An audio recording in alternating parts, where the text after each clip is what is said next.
In this video, I will be showing you how to create a study guide using NotebookLM. Let's get started. First, I'll click on Create New to start a brand new notebook for my project. I'll select Upload Files and pick the document I want to study. Once the PDF is uploaded, it serves as the entire knowledge base for the AI. To visualize the information, I'll go to the Studio panel and click on Mind Map.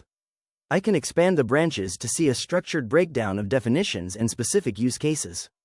Next, I want to test my knowledge, so I'll open the Quiz tool. I'll adjust the settings and type in a specific topic to focus the AI's generation. When the quiz appears, I can choose an answer and get an immediate explanation to help ground my understanding.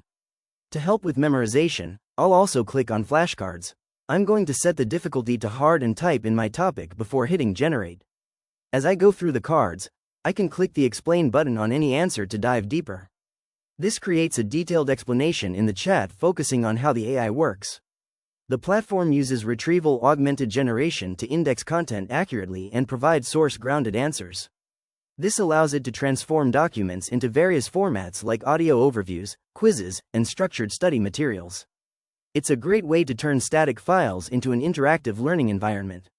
If you found this walkthrough helpful, please consider liking the video and subscribing for more quick tips and tutorials.